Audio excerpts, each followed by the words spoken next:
If you haven't experienced it, then you don't know it. You've got to know you can deal with that attack. Hey guys, thank you for checking out our YouTube video. My name's Sean Elders and this is Pinnacle Combat Arts. Like, subscribe, comment down below, hit the bell so you can be notified every time we get a new video. Today we're going to be talking about why did your martial art fail you? Let's get started.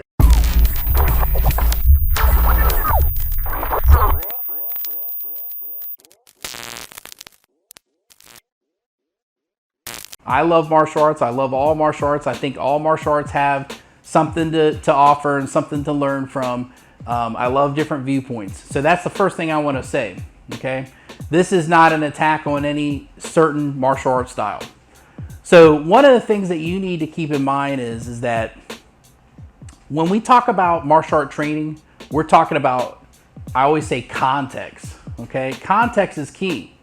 So if you're interested in self-defense, if you're interested in learning how to, what I call, I don't even like the word self-defense, I like self-protection. I like that as a better phrase to use, because you have to learn how to protect yourself. You have to learn how to protect yourself in different types of situations.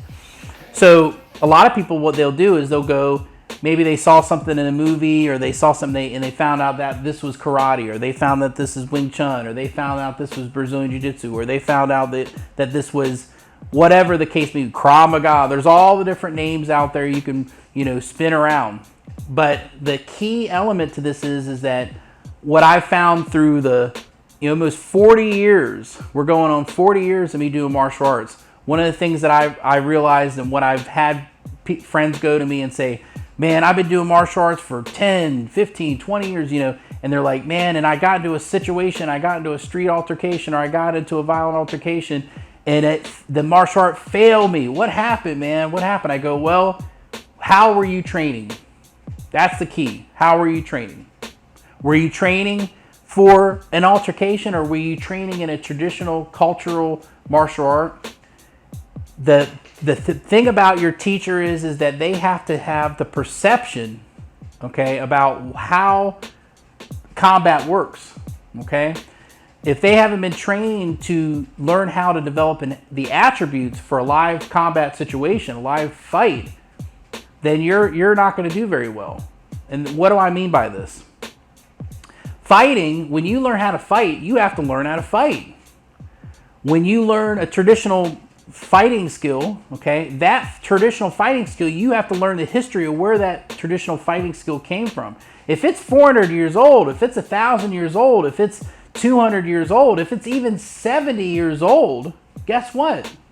It's not valid for today. Some of the techniques may be valid, but the approach, the context, the way that you train has everything to do with that. So when we look at statistics, we look at, as an instructor, I'm a reality-based instructor.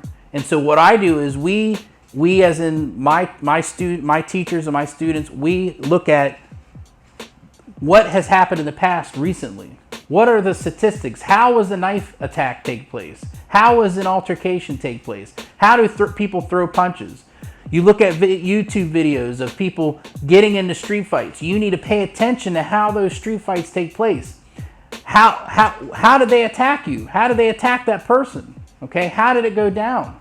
And so based on that, your curriculum should be built around that, okay? And developing a ability to go, okay, well, I need to get a little bit more serious here. And so if you're really truly looking for someone to help you, you need to make sure that you keep your instructor accountable to what you're doing. If you're stuck in some cultural or cult martial art where this is the way we do it, and there's nobody's allowed to ask questions, or nobody's allowed to question anything, then there's a problem, okay? When we talk about learning how to defend ourselves in a violent altercation, we're talking about practicing somebody throwing punches at you, okay? And punches that you don't know is coming next. The problem is that a lot of these martial arts now, and even martial arts that I've trained in, have been telegraphed, have been pre-arranged. It's almost like they're doing a demonstration, or they're doing a choreography for a movie, okay? And that is not what you want. You don't want something where, all right, we're going to do this and this. It's fine at the beginning to develop your attributes, but eventually you need to be able to have somebody attacking you. You need to be having somebody attack you in different lines of attack, and you don't know what's coming, and you're learning how to deal with those attacks and come back with those attacks. So there's drills and exercises to do that, okay? The other aspect is that you need to be able to be pressure tested, okay? Somebody comes in and they are gonna give you everything they got, or almost everything they got, within a safe, reasonable space, and you're giving them things they're not expecting it, okay? And you know, when we talk about, I talk about battle games or battle testing, okay? That's what we do.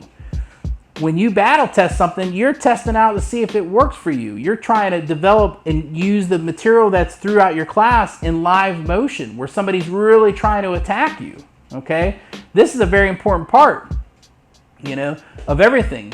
When I've done some martial arts styles, people will just line up and they'll go through basically like steps, like a choreography for a movie, and they'll just go step by step by step, and they never spar, they never ever contest anything, they never go at it with each other, they never give each other their full, you know, pressure. A lot of people, you know, love Brazilian Jiu-Jitsu, and Brazilian Jiu-Jitsu is very important, and Brazilian Jiu-Jitsu is a very important part of the puzzle piece when it comes to fighting.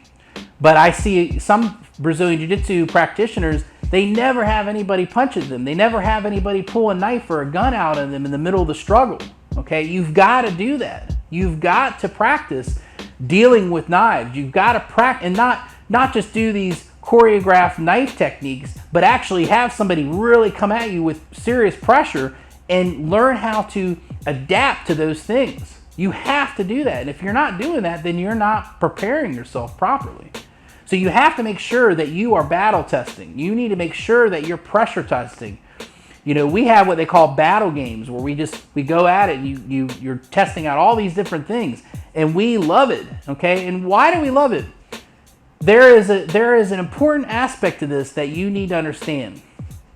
The aspect is that I've been doing martial arts for so long, and I'll come in contact with people that have been doing martial arts. They'll either come as a student or whatever, and they'll go, oh, I've been doing martial arts for a long time. But as soon as they start sparring, they fall apart. And they'll be like done martial arts for a long time. And the reason why is their teacher did not prepare them. Their teacher did not give them the skills that they needed to be able to adapt in live motion and adapt to somebody really trying to hit them, okay? They've always just done drills and routines. Well, drills and routines, that's fine at the beginning, but you got to get past that. You got to get to the point where you're able to deal with somebody attacking you and you don't know what's coming, okay?